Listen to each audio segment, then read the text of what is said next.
Bonjour, vidéo T012A sur le 24-36, mais surtout sur le film 135. Voilà. Donc, toujours dans l'idée d'un contexte de quelqu'un qui a du numérique, fait du numérique, est très content avec son numérique, mais cherche autre chose et va pouvoir éventuellement trouver de nouveaux horizons à travers l'argentique et éventuellement l'utilisation d'appareils photo utilisant le film 135. Donc le film 135, c'est le film, c'est le code du film. Hein, donc voilà, donc c'est un, j'ai une bobine là à vous montrer. Voilà, donc c'est le film 24-36 que l'on utilise dans les 24-36, mais pas que dans les 24-36.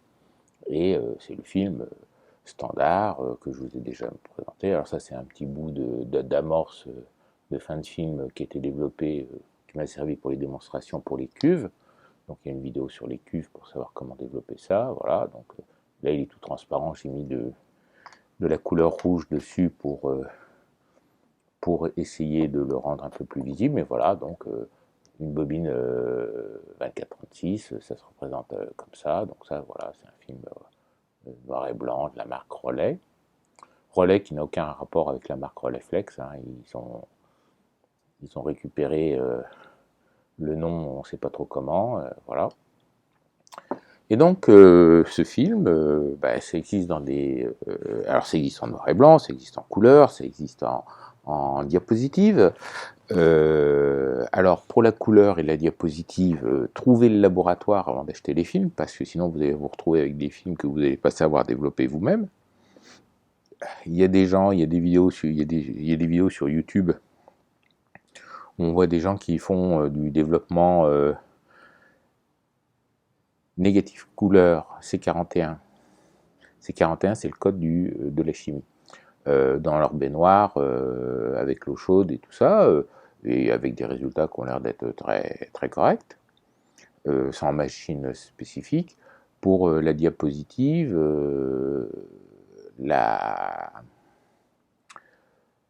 j'aurais plus de doutes quant au résultat, voilà, parce que la diapositive, il n'y a pas d'étape intermédiaire, hein, c'est l'élément qui est dans l'appareil photo dont on va se servir dans le projecteur pour le projeter.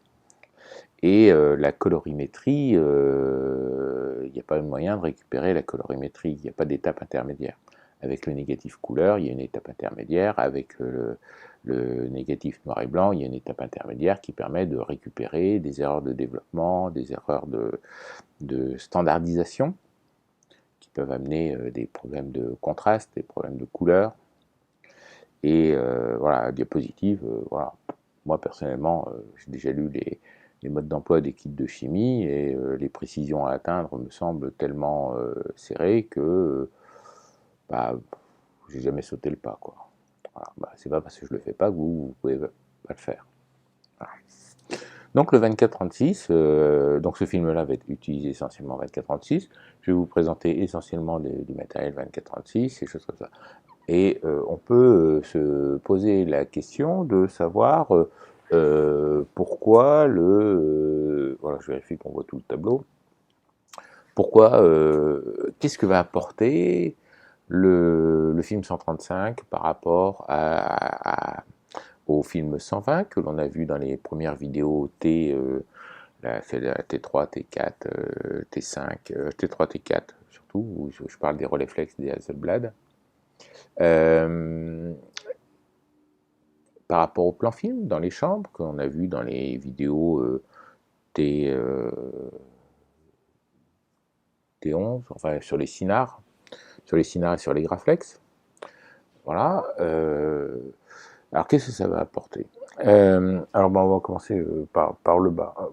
En fait, ça va vous apporter un rendu qui va être relativement difficile de faire en numérique, qui est lié à la nature même de la pellicule, qui va vous apporter un niveau de grain, un niveau de bruit sur vos images, qui il va rajouter une espèce de couche sur l'image, de texture, de grains, de bruit dans les ombres, de choses comme ça, qui vont, quand c'est bien maîtrisé, être un atout, un élément de la création d'images. Voilà. Parce que même en noir et blanc, un même film peut être développé dans plusieurs révélateurs et donner des rendus très très différents. Quand on va dans les extrêmes, voilà, vous avez la méthode dite du stand développement, hein, le stand S-T-A-N-D, plus loin développement. Le stand développement, c'est on va utiliser un révélateur type Rodinal, par exemple, avec une dilution très très importante. Alors ça ne marche pas avec tous les révélateurs, hein, il faut faire attention, mais par exemple le Rodinal ça marche très bien. Donc vous faites une dilution très très importante, donc finalement il y a assez peu de perlimpinpin pour développer la pellicule, mais il y en a assez, et surtout il y a assez de pH pour que le perlimpinpin agisse. Et ça va vous permettre, et comme il ne va y avoir aucune agitation, ça va vous permettre ce qu'on appelle un développement compensateur, c'est-à-dire que les hautes lumières où il y a beaucoup de grains à développer, le révélateur localement va s'épuiser très très vite et donc va limiter la montée des hautes lumières et la densité des hautes lumières, et par contre il aura tout le temps d'agir sur les basses lumières, et donc ça va compenser le contraste de votre sujet, et en faisant ressortir du détail dans les ombres, sans forcément cramer les hautes lumières. Voilà. Donc c'est à ça que sert le stand de développement. Donc du coup, faire du stand de développement sur des images sans contraste n'a pas d'intérêt. Voilà. Faites des photos de brume, des choses comme ça, le stand de développement n'apportera rien, voire ne donnera rien du tout au développement. Donc, et puis le même film, vous allez utiliser un révélateur type HC110, type LC29, type, je ne sais pas trop, ID11, D76, Microphène, et là, à des concentrations beaucoup plus élevées. Même le Rodinal a une concentration beaucoup plus élevée, avec des temps de développement beaucoup plus courts.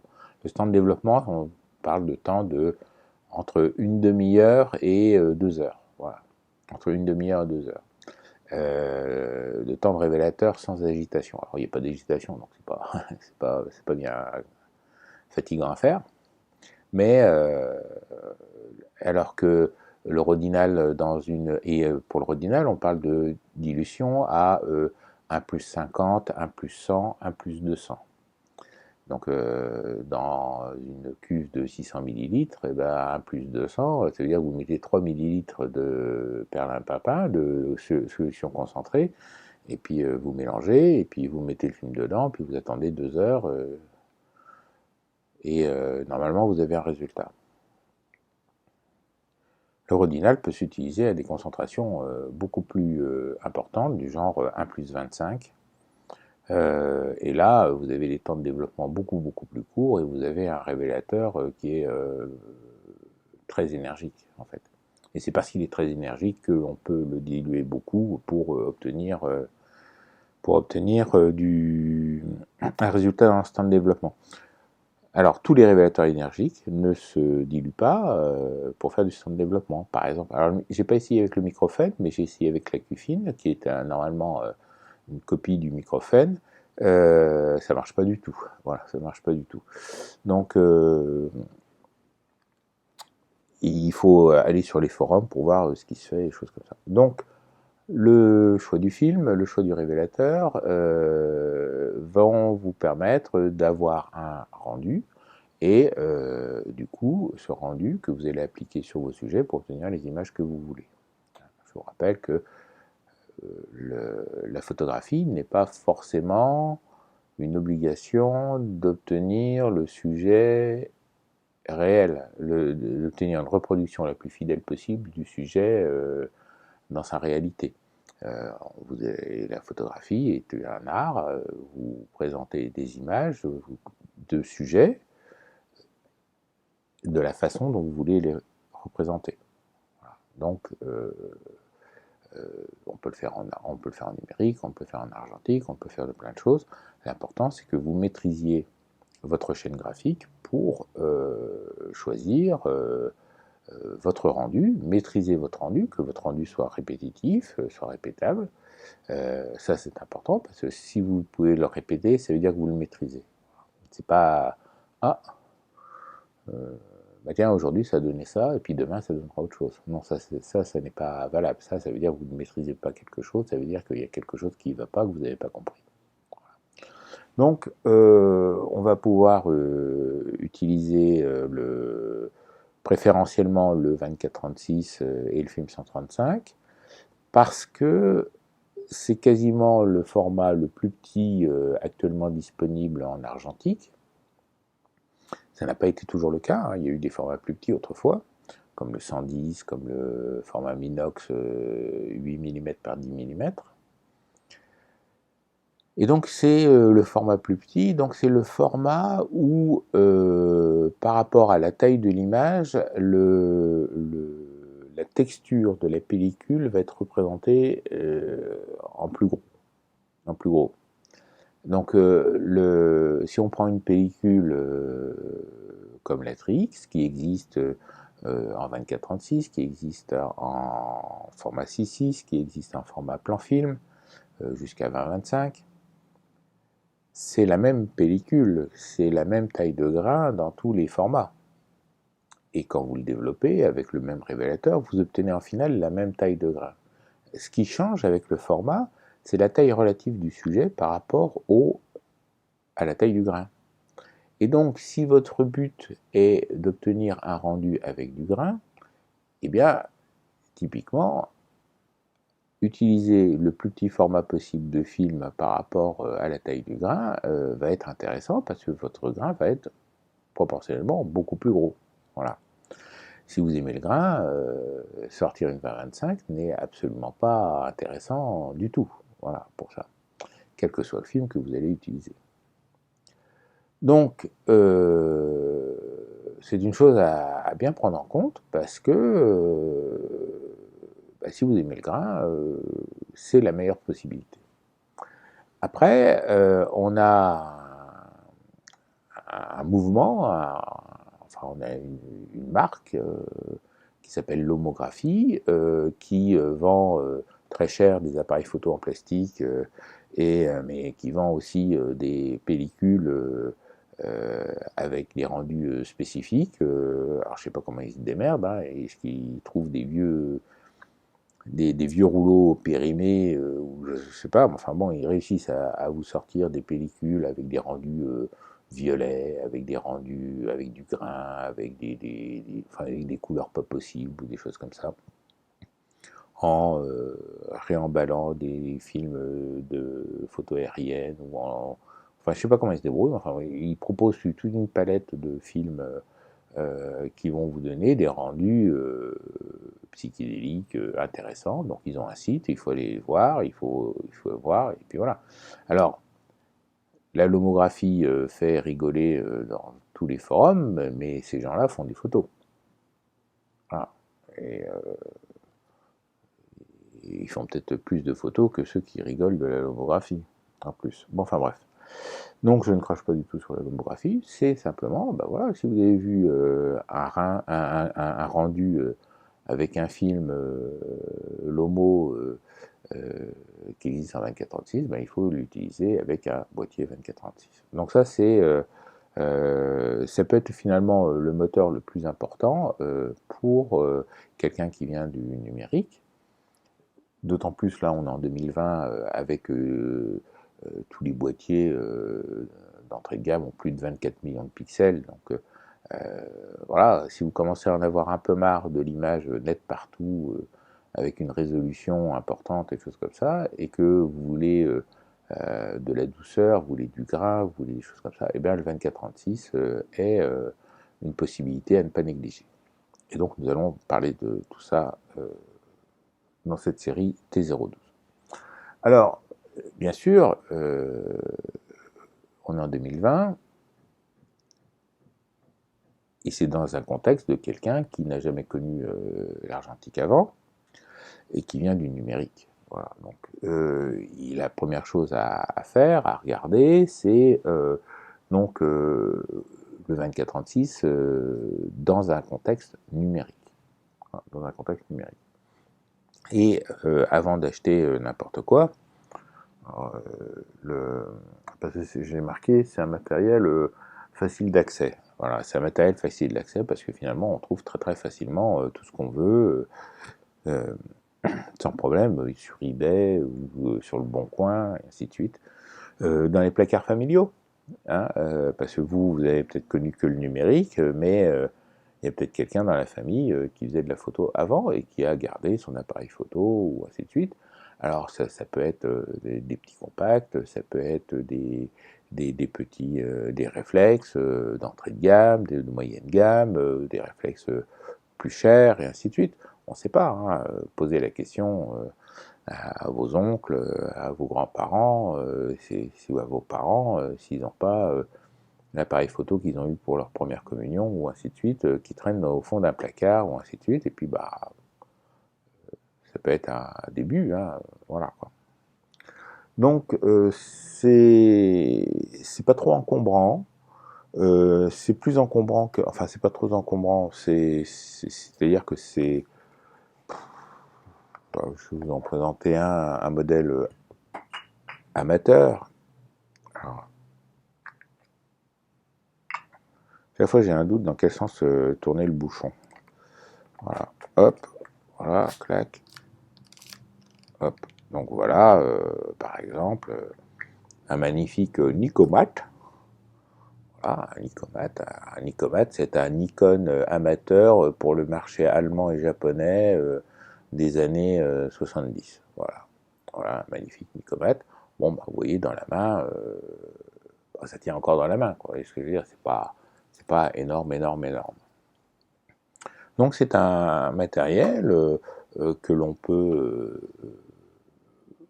emmener assez facilement, qui ne va pas forcément vous prendre beaucoup, beaucoup de place, et ainsi de suite.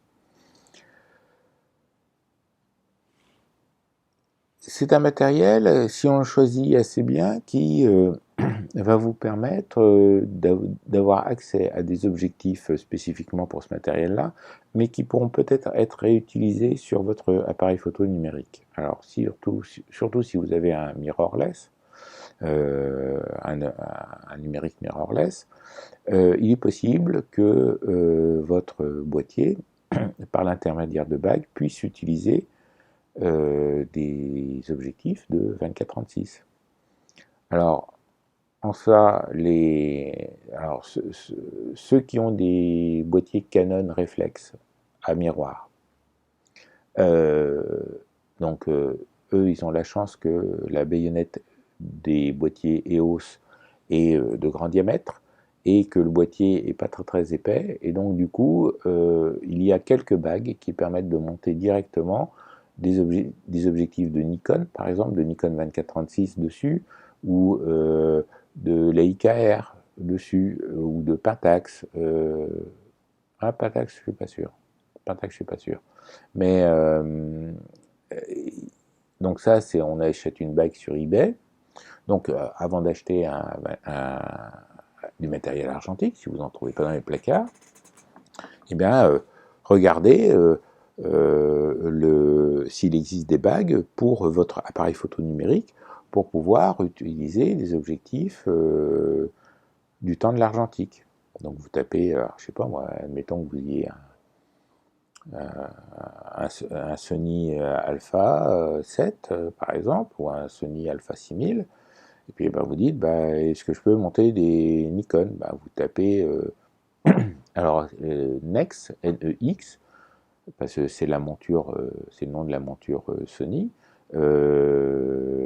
NEX et Nikon. Et puis vous allez trouver des bagues qui vont vous permettre de monter des objectifs Nikon sur votre NEX. Si vous avez un Panasonic quelque chose, et ben vous tapez le nom de votre boîtier, puis Nikon derrière, par exemple, ou Leica, ou ainsi de suite, sur eBay, et puis vous allez, en voir comment, s'il y a des bagues qui apparaissent, comment le titre est donné, pour mieux cibler la recherche sur eBay et voir si les bagues existent. Alors il faut faire attention parce que les bagues que l'on va trouver sont des bagues qui mécaniquement vont vous permettre de monter l'objectif sur le boîtier. Mais très très souvent, ces bagues-là n'ont aucune électronique dedans. Et il y a certains mirrorless qui ont besoin de communiquer avec le boîtier, avec l'objectif. Sinon, ils refusent carrément de fonctionner ou certaines fonctions ne fonctionnent pas.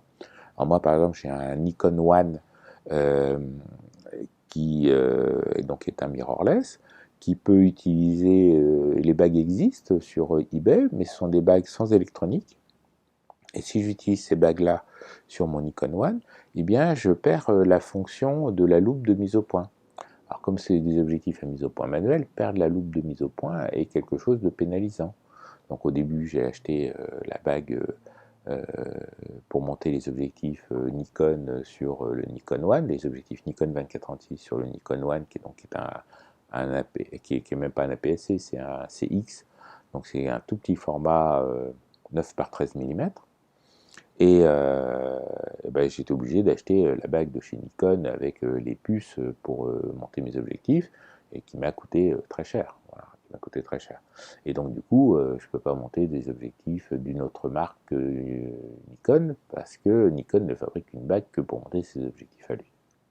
Voilà. Et personne ne fabrique de bague pour le Nikon One avec une puce électronique. Pour les gens qui ont des Sony, il y a des marques comme Photodiox par exemple, qui fabriquent des bagues avec de l'électronique dedans, qui vont vous permettre même parfois de récupérer l'autofocus des objectifs, si les objectifs étaient autofocus bien sûr. Et voilà. Donc par l'intermédiaire de bagues, votre système 24-36 que vous allez acheter, pour lequel il faudra acheter des objectifs, parce que eux, c'est certain, ils ne pourront quasiment pas réutiliser les objectifs de votre numérique. Et bien ces objectifs-là, vous pourrez quand même aussi les utiliser sur votre numérique. C'est une possibilité intéressante. Voilà. Ce n'est pas primordial, on peut très bien avoir des systèmes complètement hermétiques entre eux, c'est-à-dire sans aucune possibilité d'échange. C'est un peu dommage. Voilà. Bon, certains boîtiers argentiques, plutôt à la fin de l'ère argentique, ont encore des compatibilités avec certains objectifs de certaines marques numériques. Chez Canon, les objectifs, la baïonnette n'a pas changé entre l'argentique autofocus EOS et le numérique réflexe à miroir. Donc vous pouvez très bien acheter un boîtier argentique avec un objectif, et puis cet objectif-là, vous pourrez le remonter sur votre numérique, s'il est Canon EOS, et utiliser, si votre objectif est full frame, sur le 24-36. Le 24-36, le format 24-36 du film, ça correspond au format full frame du numérique. Donc le zoom de base de votre kit, il ne servira pas. Il se montera, mais il ne fonctionnera pas, il ne couvrira pas l'intégralité de l'image. À 18 mm, le 18-55, il ne va pas couvrir. À 55, peut-être qu'il va couvrir, mais c'est même pas sûr. Voilà. Mais si vous avez un 70-210 ou un 80-200 ou une autre focale à portrait que vous avez acheté, il pourra s'utiliser chez Canon.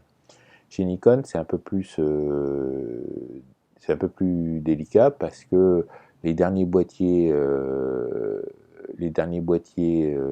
Nikon, donc il y a le F100, le F5 et le F6. sont encore compatibles avec les objectifs G, ça il n'y a pas de souci, mais ils ne sont pas forcément compatibles avec les optiques E. Alors, pas de la série E, les optiques E. Les optiques E, ce sont les optiques avec le diaphragme électrique. Voilà. Donc, chez Nikon, le diaphragme a été mécanique pendant très longtemps, et puis ils ont sorti une gamme d'objectifs avec le diaphragme électrique, et qui est commandé électriquement par un petit moteur à l'intérieur, et ça, ces boîtiers-là, et je crois que même le F6 ne gère pas les objectifs E. Voilà. Donc, bon, bah, c'est une chose à savoir, il faut savoir exactement où on va, parce que bon, la fin de l'argentique, c'est quoi? C'est les années 2000, hein, donc ça commence à avoir pas loin de 20 ans, et bah, il s'en passe des choses en 20 ans. Voilà. Et c'est un peu le souci finalement de Nikon, parce qu'on dit Nikon n'a pas changé de baïonnette depuis le début, c'est vrai, mécaniquement, à peu près toutes les générations se montent sur toutes les générations d'objectifs se montent mécaniquement sur à peu près toutes les générations de boîtiers. Mais en fait, les boîtiers optiques ne causent pas entre générations. Voilà. Donc il y a quelques boîtiers intéressants qui ont des ponts entre générations comme le F4, le F5 et le F6. Mais et le F100 mais il y en a beaucoup d'autres qui n'ont pas de qui ne causent pas aux générations du dessus ou du dessous. Voilà. Donc quand vous allez vous intéresser au système, regardez, évaluez bien si vous allez avoir des possibilités ou non de d'utiliser les optiques que vous allez acheter spécifiquement pour l'argentique. Voilà, parce que du coup, bah, ça peut être l'occasion de, euh, voilà, si on prend un truc comme ça, bon, bah, si vous le trouvez dans cette configuration-là, bah, vous récupérez un 50 ou un 4. Bon, si vous avez votre 1855 du kit de base, si en plus il pouvait se monter dessus pour vous donner, pour voir ce que ça fait sur votre numérique, un 50 ou un 4, ça peut être intéressant. Voilà. C'est pour ça que je dis ça. Voilà. C'est cet aspect-là qu'il faut voir. Voilà. Donc, alors bien sûr, le format naturel on peut obtenir avec la pellicule 135, c'est le 24-36, mais ça n'a pas été le seul format. Alors, il y a eu le format 18-24, qui est le demi-format, qui a eu ses heures de gloire dans les années 60, qui n'a pas perduré parce que bah, on faisait des économies de film, mais le grain était présent, très très présent, et c'est pour ça que ce système-là s'est cassé la gueule, parce que bah, à l'époque c'était une obligation d'avoir du grain. Les films n'étaient pas aussi fins que maintenant, dans des proportions assez inimaginables, et donc du coup dès qu'on agrandissait un peu ces images, on obtenait du grain, du grain, du grain, et si les gens voulaient des photos net, bah, ça allait pas, quoi. Donc c'est un système qui s'est un peu tué dans l'œuf. Et puis il y a d'autres appareils qui vont avoir des formats, donc le 18-24, le modèle le plus connu, pas le plus intéressant, parce que mais le plus versatile. En 18-24, c'est le Olympus Pen F. PEN-F. Alors il faut faire attention parce qu'ils ont ressorti un micro 4 tiers en reprenant le nom du Pen F, parce qu'ils se sont dit, ben tiens, on va vendre un numérique qui va avoir le look d'un vieux, tromblon, et puis on va en vendre et ça va être très bien. Et donc ils ont repris le nom. Mais voilà, mais bon, quand vous allez chercher sur eBay pour voir à quoi ça ressemble, eh ben, vous allez tout de suite voir que il y en a un qui est numérique avec plein de boutons partout, puis il y en a un qui est argentique avec quasiment aucun bouton partout. Et ben voilà, c'est ça c'est l'Olympus Pen F. Et donc ils ont fait quelques boîtiers compacts aussi en 18-24. Il y a des objectifs, il y a des boîtiers russes qui s'appellent Sheikah qui sont en 18-24. Alors ça j'en ai vu qu'en photo, j'en ai jamais eu entre les mains. Euh, alors le Sheikah est un, n'est pas intéressant. Enfin, il est un objectif spécifique qui est dans une monture spécifique, bien que ça ressemble à du Leica 39 à vis. Voilà.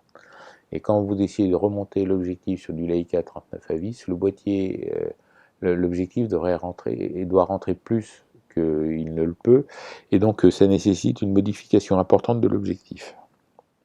Voilà. Il y a un sujet là-dessus sur le forum de Sumilux où j'explique comment, enfin moi et d'autres, on montre comment on modifie cet objectif-là pour l'utiliser notamment sur le Leica M8, et parce qu'en plus l'objectif ne couvre pas le 24-36. Donc il passe sur le Leica M8 qui est un APS-C, mais il passe pas sur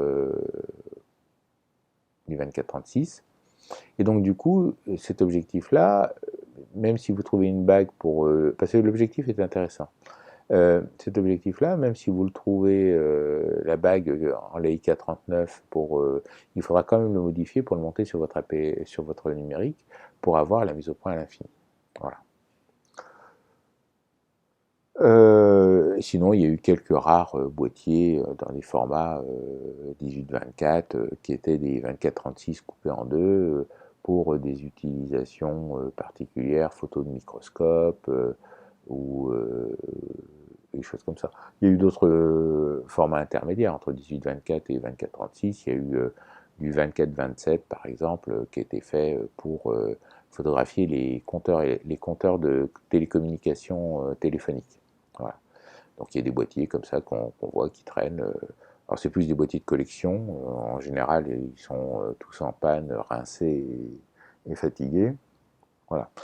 Il y a des formats plus grands qui sont des formats aux alentours de 24 par 50, 54 mm, 24-56 mm, 24, des choses comme ça, qui sont les formats d'appareils panoramiques. Alors, il se trouve que j'en ai un, donc voilà, donc ça c'est un boîtier panoramique. Donc, quand on tourne la mise au point, vous voyez le cylindre qui tourne.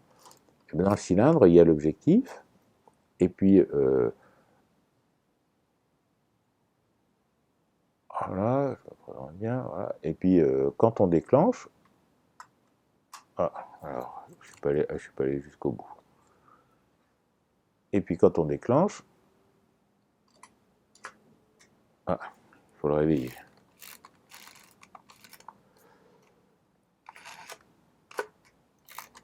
Quand on le déclenche, eh ben on a le truc qui tourne. Voilà, c'est des mécaniques un peu anciennes. Celui-là, il est de 1971. Hein, donc, voilà. Et à l'intérieur, on a le film qui se met sur un arc de cercle. Voilà, sur un arc de cercle. Voilà, donc on a l'intérieur qui tourne. Puis quand on déclenche le bousin, voilà. Alors ça, c'est un appareil photo qui a un objectif de 38 mm, quelque chose comme ça, 38 ou 28 mm, 28 mm, mais qui tourne sur 120 degrés. Et donc ça fait des images en arc de cercle de 120 degrés. Alors je suis pas sûr de pouvoir, enfin, si je retrouve les photos, elles défilent maintenant, parce que bon, il a fallu que quand je l'ai acheté, il a fallu que je le révise, et ainsi de suite, et puis j'ai fait un film test, et puis je m'en suis pas beaucoup servi depuis. Bon,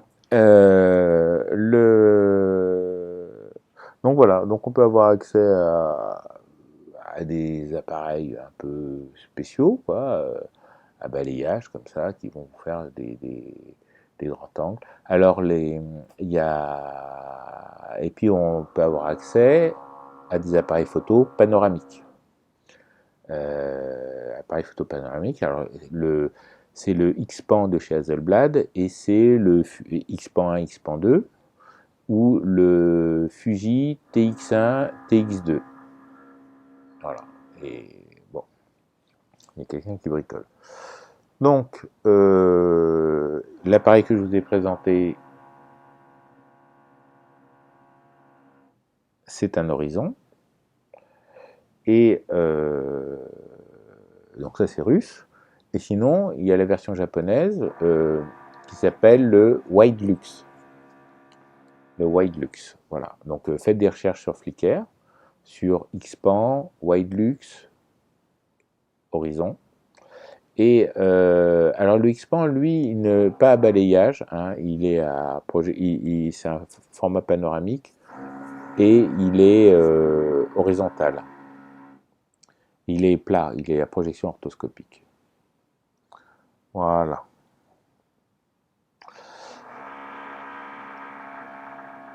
Bon, ben, j'avais pas prévu, mais on va conclure ici. Donc voilà à peu près tout ce qu'on peut dire sur cette vidéo de présentation sur l'usage que l'on peut faire en argentique avec du film 24-36